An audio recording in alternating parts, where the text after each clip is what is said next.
Hello students, how are you? Welcome to SBS English classes. We are here to change negative sentences into affirmative sentence. Let us start. Affirmative से negative बनाने के नियम का ठीक उल्टा करना है। नेगेटिव से अफर्मेटिव बनाने के लिए, ठीक है। जो हमने अफर्मेटिव से नेगेटिव बनाने का नियम आपको बताया था, ठीक है, उसको यहाँ पर उल्टा करना है। सेंटेंस देखेंगे।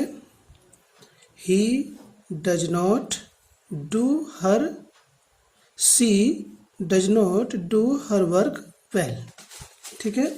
तो ये सेंटेंस प्रेजेंट इंडेफिनिट टेंस का है और हमें जानकारी होनी चाहिए कि प्रेजेंट इंडेफिनिट टेंस के असर्टिव अफर्मेटिव में एक वचन सब्जेक्ट्स के साथ फर्स्ट फॉर्म में एस या ईएस लगा होता है। हम इसमें से केवल नॉट को नहीं हटाएंगे, ये डज भी इसमें से हमें हटाना पड़ेगा। ऐसा नहीं कि इसमें नॉट को हटा दिया तो हो जाएगा ये सी डज डू, गलत हो जाएगा। इसमें से डज भी हटेगा, नॉट भी हटेगा, और जब डज नॉट हटेगा तो ईएस इसमें आकर के जुड़ जाएगा। सी डज हर वर्क वेल, ठीक है। तो केवल नोट नहीं हटाना, ये हमें देखना सेंटेंस किस टेंस में है, क्योंकि डू डज जो auxiliary verb present indefinite tense की हैं वो केवल नेगेटिव या इंटरोगेटिव में आती हैं, ठीक है। इस प्रकार से अफर्मेटिव में नहीं। Next, we do not believe in ghosts. अभी देखिए, इसमें से केवल नॉट ही नहीं हटेगा, ये भी प्रेजेंट इंडेफिनिट टेंस का है। इसमें नॉट के साथ साथ डू भी हटेगा। ऐसा नहीं कि बालक सोचते हैं अच्छा अफर्मेटिव है तो इसमें से नॉट निकाल देते हैं, तो नॉट निकाल दिया, बचता क्या है वी डू बिलीव, जो कि रॉन्ग है। इसमें यहाँ पर हमें जहाँ पर डज नॉट, डू नॉट और डिड नॉट आ रहे होते हैं तो वहाँ पर हेल्पिंग और उसके साथ साथ नॉट भी हटाना पड़ता है। तो ये वी डू नॉट हटेगा तो इसमें डज होता है तो फर्स्ट फॉर्म में ऐसे ऐसा लगता है, तो इसमें तो डू है तो ये तो फर्स्ट फॉर्म ही आएगी। बिलीव इन घोस्ट्स, ठीक है। Don't open the box, sentence को पहचानना है। देखिए, डू नॉट यहाँ भी आ रहा है, डू नॉट यहाँ भी है, लेकिन यहाँ इस डू नॉट से पहले कोई सब्जेक्ट नहीं है। यहाँ सब्जेक्ट है वी, आई हो सकता है, यू हो सकता है, दे हो सकता है, क्योंकि डू नॉट बहुवचन के साथ आता है। तो यहाँ तो कोई सब्जेक्ट है नहीं, शुरू में फर्स्ट फॉर्म आ रही है, तो ये सेंटेंस हमारा इम्पेरेटिव है। तो डू नॉट को हटाएंगे, open the box.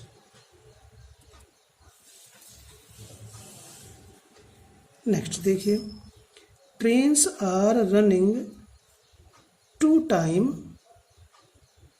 Trains are not running to time these days, ठीक है।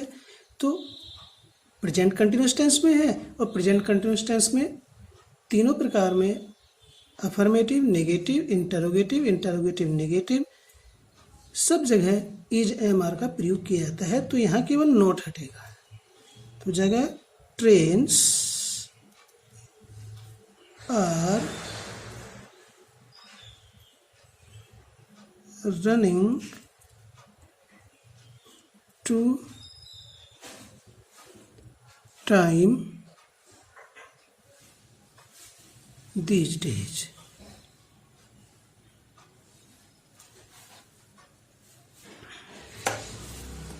नेक्स्ट है, Komal did not write a letter. देखिए, डिड नॉट आ गया, तो इस सेंटेंस हमने कहा do not, does not, did not. जब ये निगेटिव सेंटेंस हैं और इनमें हमें अफर्मेटिव बनाना है तो केवल नॉट नहीं हटेगा, डिड भी हटेगा साथ में, और यहाँ डिड हटेगा नॉट के साथ साथ, तो ये फर्स्ट फॉर्म सेकंड फॉर्म में चेंज हो जाएगी। हमने कहा था कि वर्ब की फॉर्म्स भी याद करना जरूरी है। ग्रामर का हर एक कार्य करने के लिए वर्ब की फॉर्म्स हमारे लिए बहुत ही ज़्यादा हेल्पफुल हैं। तो कोमल राइट का हो जाएगा wrote a letter. She has no car, she has no car. अब यहाँ पर देखिए next sentence, his brother has not a watch. तो ये जो नॉट ए है, ठीक है ना, ये नो है। ऐसा नहीं कि हम इसके स्थान पर सम का प्रयोग कर देंगे, नहीं। तो हो जाएगा सी हैज ए कार। समझ रहे हैं ना इसको, ये नॉट ए नो है। यहां भी हो सकता था his brother has no watch. तो नो वॉच का क्या करते हैं हम, इसको अफर्मेटिव बनाने के लिए केवल नोट को सॉरी नो को हटाते और ए का प्रयोग कर देते। यहाँ तो नोट है कि भाई इसको नोट को ही हटाएंगे। His brother has a watch. कभी आप सोचते हैं अच्छा नो आ रहा है तो सम आ जाएगा, क्योंकि प्रयोग होता है, हमने आपको बताया है, लेकिन यहाँ पर नहीं होगा। ये दो सेंटेंस हमने इसी वजह से ऊपर नीचे लिखे होंगे, ठीक है। Number 8, I have no difficulty. अब देखो यहाँ पर उस सेंटेंस में इसमें अंतर है, तो इसमें सम आएगा, क्योंकि डिफिकल्टी से पहले नो तो सम आएगा, यहाँ पर सम का प्रयोग होगा। I have some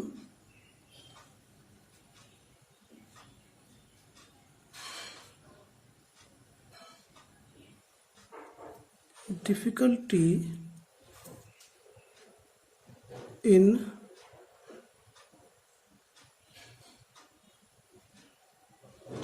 answering this question.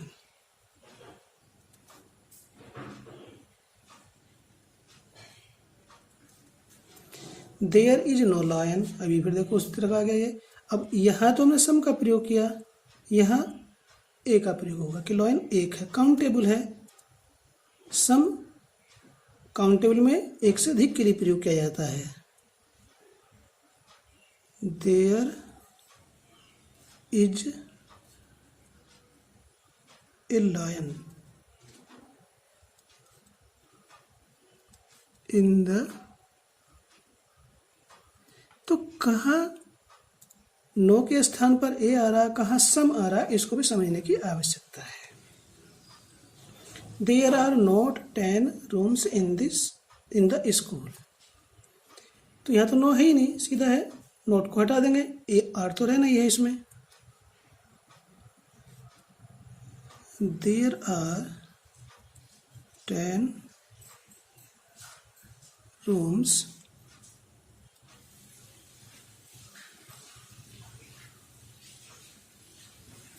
in the school। There was no ice.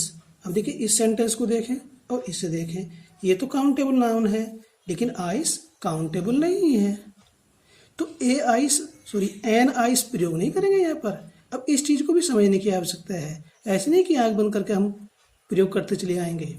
सब जगह सब सेंटेंसेस को हम एक लाठी से नहीं बना सकते, एक डंडे से नहीं हाँक सकते, सब में एक रूल का प्रयोग नहीं कर सकते हैं। तो आइस क्या है, अनकाउंटेबल नाउन है। तो क्या आएगा, there was some ice in the jug। Next है, he did not have a sound sleep last night। सोने के लिए यहाँ पर have फॉर्म का प्रयोग किया गया है। तो ऐसे नहीं केवल नोट हटा देंगे, कहा कि डिड के बाद नोट आता है, डू के बाद नोट आता है, टच के बाद नोट आता है। तो केवल नोट नहीं हटता, जो हेल्पिंग है वो भी हटती है। डिड हटेगा तो इसका हेड हो जाएगा, क्योंकि पास्ट में है, तो हो जाएगा he had a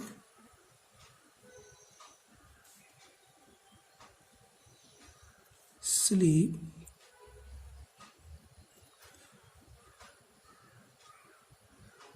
last night.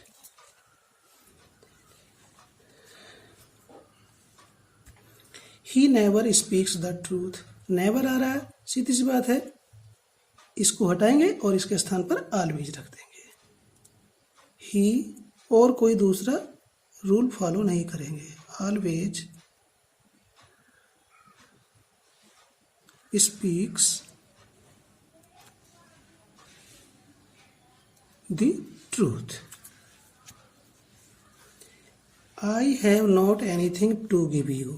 यहाँ have not है और ध्यान देंगे इसमें नोट के साथ साथ एनी भी आ रहा, तो हमें केवल नोट ही नहीं हटाना, इसमें से एनी भी हटाना पड़ेगा और एनी के स्थान पर सम लिखना पड़ेगा. दो परिवर्तन करने पड़ेंगे. तो आई हैव नोट हटाएंगे और एनी के स्थान पर सम का प्रयोग करेंगे. समथिंग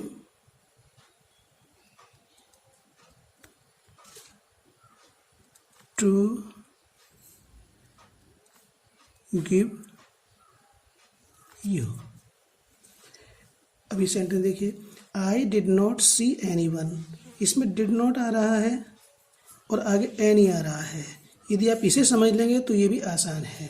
ठीक है, यहाँ से डिड नॉट ही नहीं हटेगा, इसके साथ साथ एनी के स्थान पर भी परिवर्तन होगा, सम आएगा. तो क्या होगा, आई डिड नॉट हटाएंगे, ये फर्स्ट फॉर्म सेकंड में चेंज हो जाएगी, तभी सही होगा. और एनी के स्थान पर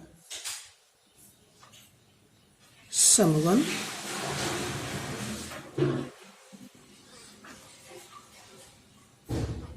on the road. Number 16. Has he never been to Varanasi. क्या वह कभी वाराणसी नहीं गया है. तो ये इंटरोगेटिव है, इसमें कुछ नहीं करना, इंटरोगेटिव को ही अफर्मेटिव बनाना है. क्या होगा, हैज ही. ये जो नेवर होता है, ध्यान देंगे, मैं आपको बता रहा हूं आपको, नॉट प्लस एवर नेवर होता है. ठीक है, इसमें से, इस नेवर में से हम नोट को निकाल देंगे, यानी कि इस अल्फाबेट को निकाल देंगे, इस लेटर को निकाल देंगे, तो बचता क्या है, ever. Has he ever been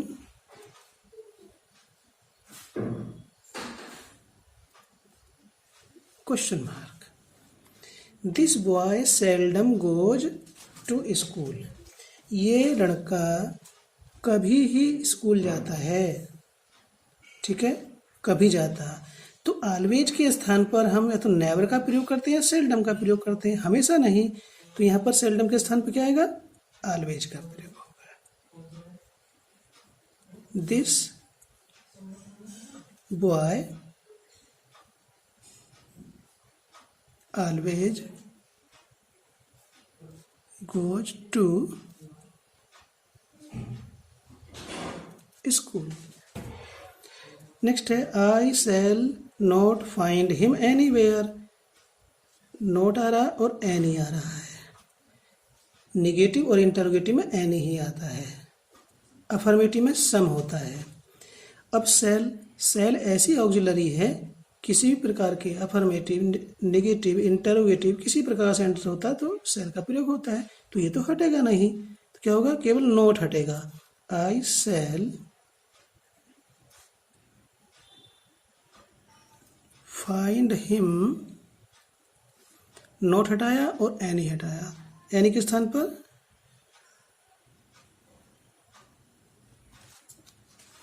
next, don't give her anything to eat. फिर देखिए डोंट आ रहा है, तो डोंट आ रहा है तो इसका मीन्स ये नहीं कि प्रेजेंट इंडेफिनिट टेंस का है, शुरू में है, इसके पहले कोई सब्जेक्ट नहीं है, ये इम्पेरेटिव है, इसमें सब्जेक्ट यू अंडरस्टूड है.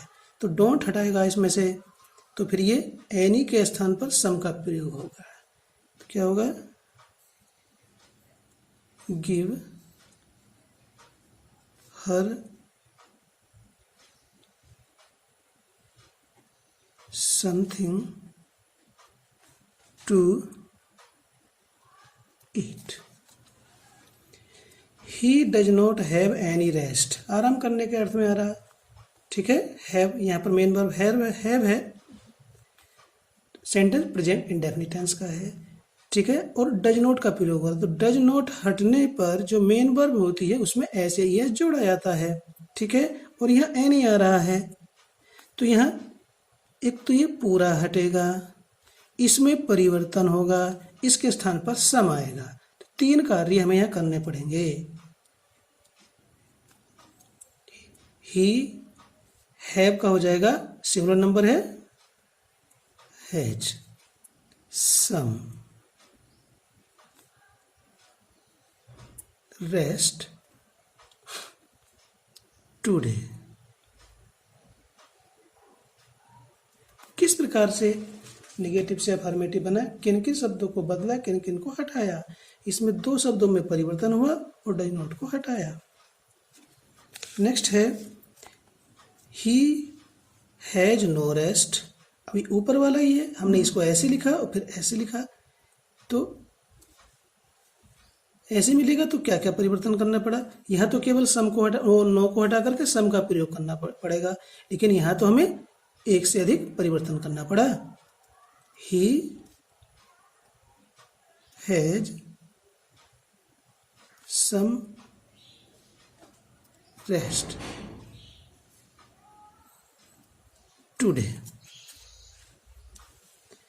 Meera has no books. No का प्रयोग सिंगुलर के साथ भी होता है, लेकिन यहाँ नॉट एनी नहीं आने का है, ठीक है। और प्लूरल के साथ भी होता है। तो मीरा हैज, नो को हटा कर सम लिख देंगे। Meera has some books. The boy had no book. देखिए पास्ट टेंस में आ गया, एक बुक है। तो अब ऐसा नहीं कि सम का प्रयोग करेंगे, ये दोनों इसलिए लिखे हमने कि कहाँ हमें नो के स्थान पर सम का प्रयोग करना है और कहाँ पर ए का प्रयोग करना है, ठीक है। तो इस चीज को भी समझने की आवश्यकता है। द बॉय हैड, यहां तो नो के स्थान पर सम किया, लेकिन यहां नो के स्थान पर सम नहीं होने का, यहां पर ए आएगा। इस चीज को समझने की आवश्यकता है, क्योंकि ये प्लूरल नंबर है, तो सम यहाँ पर सिंगुलर है तो ए आएगा। ये हमने पहले भी आपको एक्सप्लेन किया था इसी उसमें। He has not any news. देखिए न्यूज लग रहा है सिंगुलर, सॉरी प्लूरल है देखने में, लेकिन सिंगुलर होता है। ये सिंगुलर की वर्ब आती है साथ में इसके, तो यहाँ नॉट को हटा करके एनी भी हटेगा, तो क्या होगा, ही हैज, ठीक है। हम ए न्यूज नहीं बोलते हैं, ठीक है। इसका सिंगुलर प्लूरल नहीं होता है। यदि होता है इसका प्लूरल हम इसमें ईएस लगा कर नहीं बना सकते हैं, ठीक है। न्यूज का प्लूरल हम इसमें ईएस लगा कर नहीं बना सकते हैं, तो इसलिए हम इसको सिंगुलर और प्लूरल में काउंट करते ही नहीं है। सिंगुलर ही होता है तो इससे पहले आर्टिकल का प्रयोग भी नहीं किया जाता। जैसे ए फर्नीचर का प्रयोग नहीं करेंगे हम, केवल फर्नीचर लिखेंगे हम, ठीक है, क्योंकि उसका भी प्लूरल नहीं होता है। तो इसके लिखेंगे हम पीसेज या आइटम्स ऑफ न्यूज। तो हालांकि हम उसको यहाँ नहीं पढ़ रहे हैं ना पढ़ा रहे हैं, हम तो नॉट एनी के स्थान पर सम न्यूज, ये 3 सेंटेंस यहाँ से यहाँ तक हम इसको प्रयोग कर रहे हैं, लगभग इस तरह के हैं। तो क्यों किया, ताकि इनमें कन्फ्यूजन न हो, और ये कन्फ्यूजन पैदा करने वाले ही सेंटेंस हैं। अब यहाँ नॉट एनी था तो सम का प्रयोग किया, केवल नो आ रहा है तो हम इसके स्थान पर ए नहीं जैसे यहाँ करेंगे, नहीं। अगर मान लीजिए ए है, एक बुक है तो ए का प्रयोग कर दिया, और दो एक से अधिक हुई तो हमने बुक्स लिख दिया। तो ऐसा नहीं कि ये न्यूज है तो ए न्यूज लिख देंगे और एक से अधिक है तो 2 न्यूज लिख देंगे, ऐसे नहीं लिखा जाता है इसमें न्यूज के साथ में। He has some news. तो इस प्रकार से हमने नेगेटिव से अफर्मेटिव बनाया और काफ़ी माइन्यूट डिफरेंस इनमें है, जो हमने आपको ये बाद में समझाए सेंटेंस हैं, इनको केयरफुली स्टडी करना। हमने सब आपको एक्सप्लेन किया है किस प्रकार से क्या होना है। तो so dear students, study the examples and rules again and again, बार बार इनको अध्ययन कीजिए जब तक कि आपको क्लियर नहीं हो जाता, और चैनल को सब्सक्राइब कीजिए और अपने साथियों को इसके बारे में बताइए ताकि वो भी इसे सब्सक्राइब करें और अपने ग्रामर से संबंधित समस्याओं का समाधान पा सके। Okay, thanks.